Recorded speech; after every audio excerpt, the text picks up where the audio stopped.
Checking in with Anthony and Glenn is brought to you by HD Supply. They're great, aren't they? I love these guys. It's checking in with Anthony and Glenn.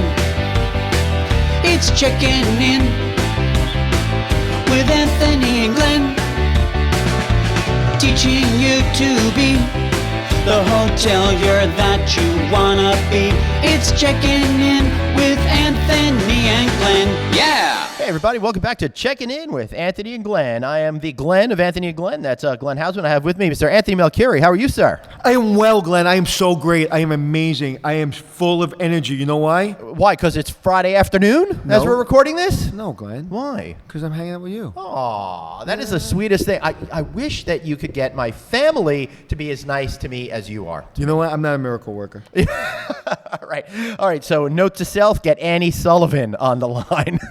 Yeah, little miracle worker humor there for you. Anthony, one of the things that I find incredible is how vibrant the hospitality is, how it's changing, how it's morphing, how it's just not the same anymore. And we're seeing more flavors of the hospitality experience coming down the road every single day. What do you make of all the changes that we're seeing right now and the types of accommodations that are available to travelers? If you look at the hotel industry over the last 100 years, think of the 3 seismic shifts in our industry. Let's count them. What was the first seismic shift in our industry? Holodecks?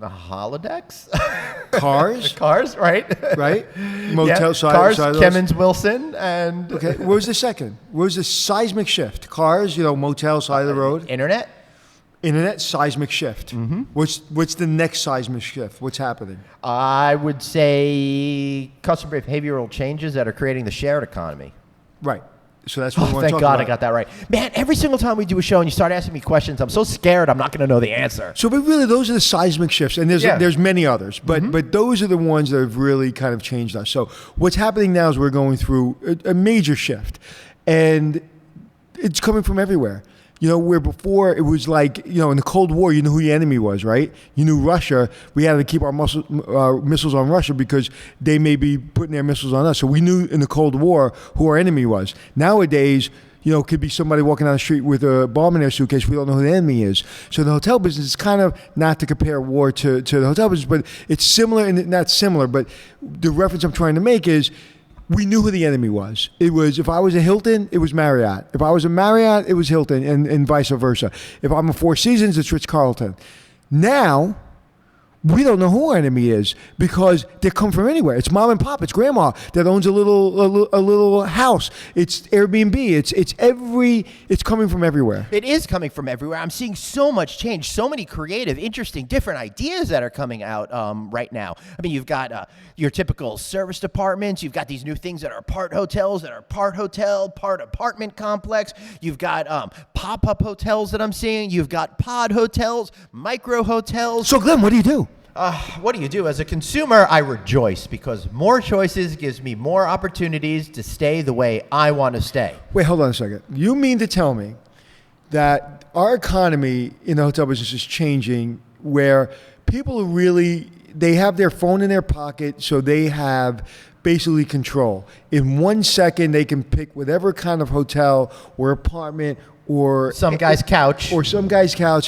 In their pocket. And I don't mean to be insulting, Glenn, but I don't think you're a millennial. He typically saves that for me afterwards. No, I'm not. I'm Gen X and proud. So you're not a millennial, and for some reason, our economy, hotel economy changing, is affecting you, and you're rejoicing about it. So let's dissect that first. Let's do that.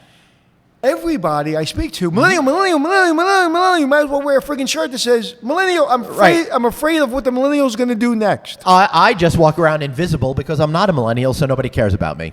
And that is my point. Stop caring about the millennials and care about everyone because we're all changing our habits. I now just kind of realized how I find hotels when I'm not being paid to show up, or when I'm just by myself and I'm maybe wanting to go to Atlantic City to play poker for a day, which I do from time to time. Yep.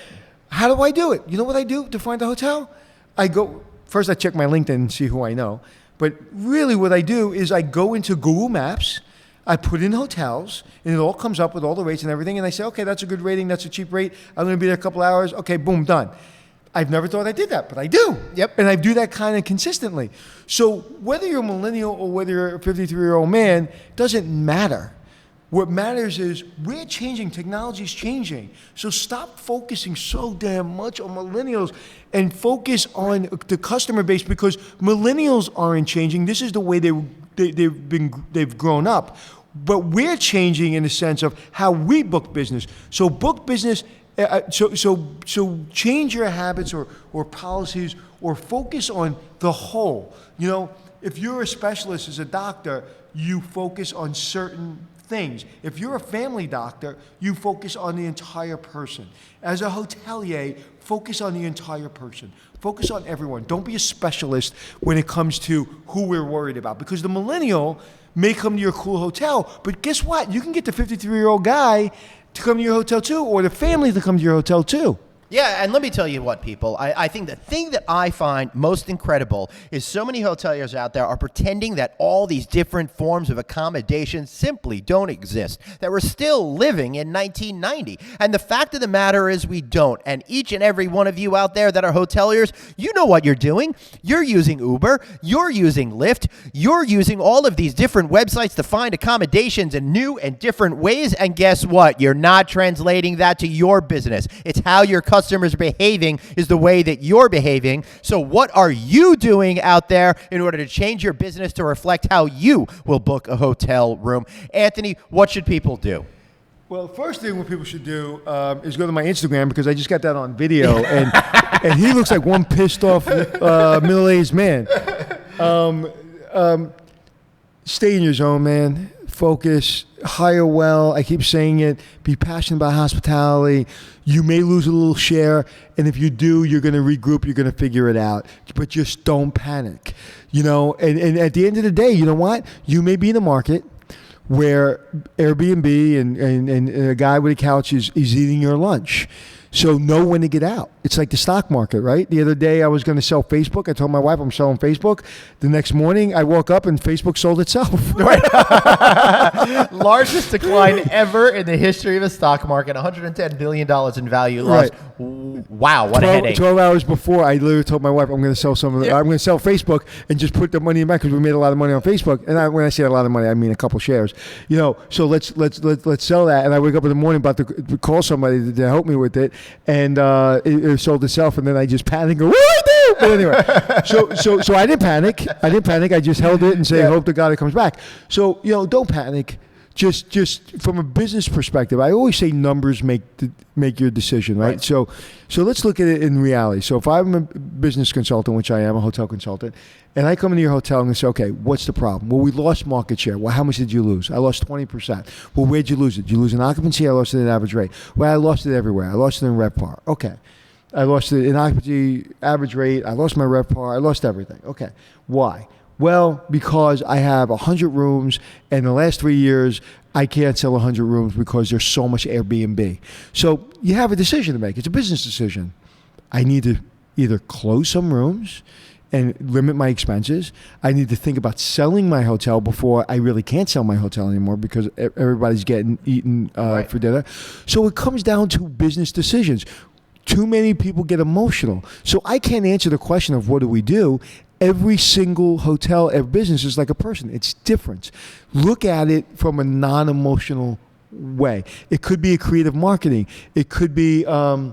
I think that the future, in order to connect with people... I'm sorry. Was I talking while you were interrupting? Yes, exactly. How rude, Anthony. I thought I thought that you needed to take a break there for a little while. I'm taking a break. Recharge. But I'm thinking that the way that we need to look at this, and this is where you're going to tell me where I'm wrong, and we're going to get some good firecrackers going here. But I think that, yes, all these people are staying differently, but they will be coming back to you from time to time to time, depending on what it is. That's why I think the future is really in terms of creating great relationships with the guests through personalized marketing content, connecting with them in special, new, different, intimate ways that makes them go, I have to stay with you, not in somebody else's accommodation.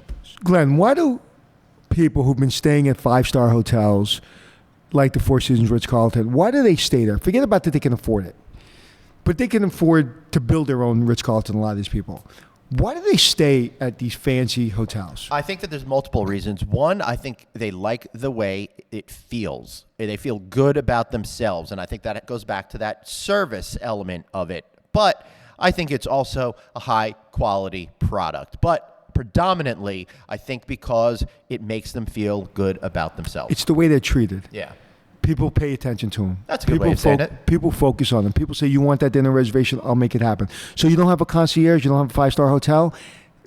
Teach your front desk people about your area. Have them say, take off. You're going to take off Friday. And what are you going to do? Well, you're going to go around and you're going to drive around and pay for your gas. And you're going to go to every new restaurant and you're going to eat until you're sick and give me the bill. And then I want an evaluation on an index card. Very simple. Give me 4 bullet points, good and bad, of each restaurant. And then we're going to do something with that. And we're going to basically express that to our customers. So I don't have a 5-star hotel. I have a 3-star hotel. You can make your front desk empowered and you can teach them about your area. I hate going into an area that I know nothing about. I'm in a 3-star hotel, and the front desk clerk, I said, where's a good place to eat? I don't know. Right. Papa John's? Yeah. Oh. No, Papa John's is not a place I want to eat. I want to know where people in this town eat. So the reason those hotels can get a higher average rate during high times and low times, during Airbnb times and during all kinds of other times, is because it's the way they make people feel. So stop focusing on stuff and start making people feel like they need to come back. And to your point, I may be an Airbnb or a 3-star hotel person today, but tomorrow I need a 4-star hotel. So never let me forget about you.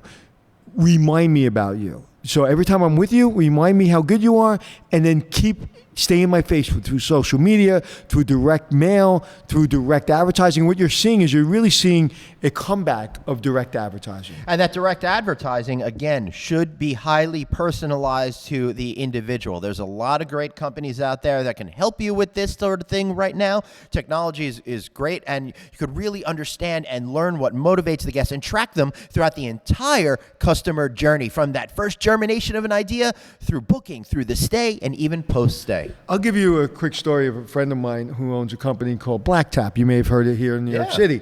And I said to him, when was the moment you knew you had a rocket ship? Because now he's in 11 countries, going to be in 25 soon. I can't tell you what he's working on, but he's working on 2 of the biggest projects in the restaurant industry. It's not between us. And he's Italian, I'm Italian. I thought you wouldn't notice those microphones. Listen, see, he's Italian, I'm Italian. If I go out of school and I say something, I disappear. I disappear. If I tell one of your secrets, you may get mad at me. No, let's just play stereotype game. No, I'm going to sue you. Or you may call your mother and say, you believe he did that? Mom. So my point being is, I asked him this question, and I said, when was the moment? And he said, Anthony, I decided to do not only hamburgers at Black Top, but also to do shakes. So I started. So I said to my social media person, I said, I want you to come up with. We're going to come up with 7 great shakes, and every day we're going to have a different shake, and we're going to put it on Instagram, and we're going to call it Shake Attack. So say, hey, you love Shark Attack or Shark Week? We're going to talk. I'm sorry, it's going to be called Shake Week. So instead of Shark Week and everybody watches Shark Week, we're going to say Shake Week. Anyway, he went from like 1,200 Instagram followers to 100,000. Holy cow! He's in a week, and he said his life changed forever, simply because he sat down and said, I have this little restaurant, this little 30-seat, I don't even think it was 30 seats, 12 seats, hamburger and shake place, and I got people and I need people to know about me. I don't know anything about Instagram, know really very little about social media, but let's see if this works. Boom, done. You know why? Because he was passionate about his hamburgers and his shakes, and he came up with a very little creative idea, and he walked into fame. He's on Today's Show. He's going to be in 25 countries. He's got a great product, but he's really, really passionate. And it was just a little smart idea. Now, how many restaurants are in New York City, Glenn? You know everything. I will say there's probably 1 restaurant for every 2 people. No, there's actually, and this is an accurate count, there's 650 billion restaurants in New York City. Wow, 650 billion. I would not have put it over 637 billion. But 650 billion. And you know how many stay in business over 5 years? About 1/3. No. 10%. About 1. 650 billion. And they're all hamburger places now. Right. So my point being, so why I kind of came to that is, you know your business better than anybody else. Sit and think. You don't need to hire people. You don't need to spend $1 million. Sit and think of how you can outperform your competition and kill that thing that's trying to kill you. Awesome. So what you're saying is stop focusing so much on all that external stuff that you can't control. Don't worry about that pop-up hotel down the street. Don't worry about that Airbnb that's in your community. Focus on what you do best, creating amazing hotel experiences and communicating that effectively to your customer base. And if you do that, along with being paranoid about your competition, you will be successful. And what I mean is focus on what you do best, but absolutely be paranoid about people around you because you don't want them to eat your lunch. You know, I saw something on Instagram somewhere recently, and there was a guy sitting at his desk, and he had a very simple sign above his desk. And you know what it said? Nope. It said 5 simple, letters. 5 letters. Think. Think. I was thinking 4 letters. Another word I was going to use. Think. Yeah. Just think, man. Mm-hmm. Nobody thinks anymore. Everyone react. Think. Don't react. Think. You're right. Think. I always try to spend at least a certain period of time a day thinking. Sometimes I think about how to get my poker game better. Sometimes I think about how do I talk to my daughter about that subject that I've been coming between us, right? That's bothering me and we keep arguing about. Sometimes I think about how do I grow my business. But I always put time aside every single day to think. And no one, very few people, let's have a committee. Right. You know what a Navy SEAL said to me the other day? I almost said the Marine SEAL. Sorry, Navy SEAls. You know what what the Navy SEAL said to me the other day? He's a leader. He's the command sergeant of the Navy SEAls. And he says, decisions are made by leaders and the team follows out the leader's thought process. Then get out of their way. And I was like, man, I don't really think of that. I think of like I get a bunch of smart people around me, and I think I try to create a team where we're all kind of coming up with the idea. But there are certain times when you have to take that wall or you have to shoot Osama bin Laden in the head that you're really not going to ask people's opinion how to do that. I've been doing this 32 years. I know how to do that. This is how you're going to do it. Now get the team and do it. And when you're going through a situation where your competition's eating your lunch, go in a room, close the door, and think. You're the leader and the boss for a reason. Then go to your team and say, I have an idea. Let's execute this idea. That's what you got to do. Yeah, I love it. So don't worry about everybody else. Worry about your behavior. Worry about what you're doing to be a great leader. And if you're not yet in a leadership position, think about some great ideas and give them at the appropriate time. And if they're not accepted, that's the way to do it. Just try to rally behind the team and beat back that competition. Someone, at least a weekly basis, asks me, Anthony, what do I need to do to be successful? And when I say, there's no secret. There's no shortcuts. The harder you work, the luckier you get. People say, when I started in this business, you can't be a general manager till you have food and beverage experience, till you have sales experience, till you have housekeeping experience, till you have this experience, that experience, every experience. I said, well, I want to be a general manager before 30, and I only have front desk experience, so screw you and the horse you rode in on. And I achieved that. And I achieved that through telling the headhunter I would pay his fee if I didn't get the job. I achieved that by being able to be prepared in my interview. I achieved that because I wanted it so bad. I wanted it worse than breathing. I was thinking, how was I going to achieve that? I didn't ask a committee. I didn't ask the guy from France who's been doing this for 27 years, how many restaurants do I have to run before I'm a general manager? I simply was thinking about doing it. I put a plan together and I executed before I was there as general manager. That's it. That's what you have to do. You have to execute.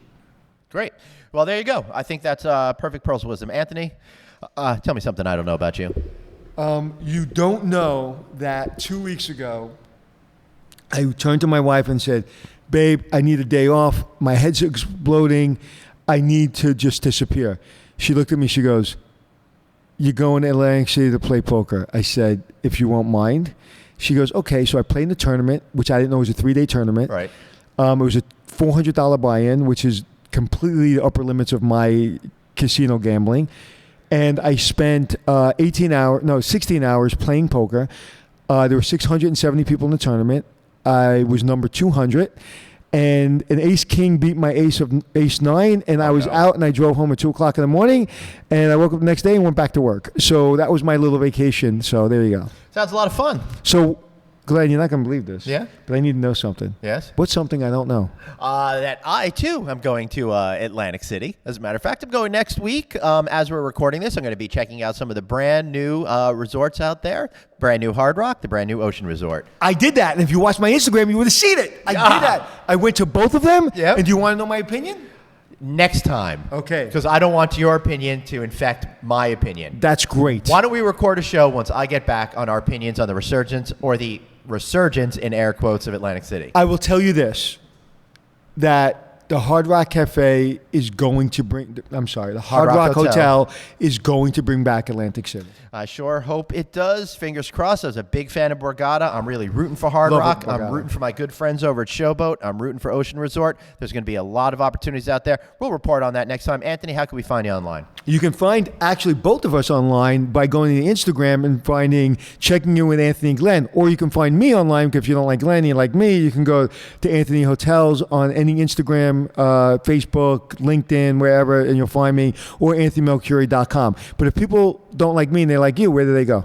I have not had this problem before. Nobody typically likes me, but assuming that someone out there actually does find me at Traveling Glenn on Instagram and Twitter. And of course, check out the No Vacancy podcast, which I host each and every Friday. Check out novacancynews.com, and you can find it all there. Thanks all for listening. I love it too. This is so much fun. So much fun working with you, Anthony. I hope you don't find out the truth that I'm, really just masquerading here as a professional. I have no idea what I'm doing. Well, you know what? 32 years, I have no idea what I'm doing. So that's why we're doing good. Hey, listen, everyone feels that way. I know you guys out there listening feel like you're a fraud too. We all are. Just don't let anyone know about it. Thanks for listening. Fake it till you make it. And remember, passion changes everything. Everything. See you next time. It's checking in with Anthony and Glenn. It's checking in with Anthony and Glenn. Teaching you to be the hotelier that you wanna be. It's checking in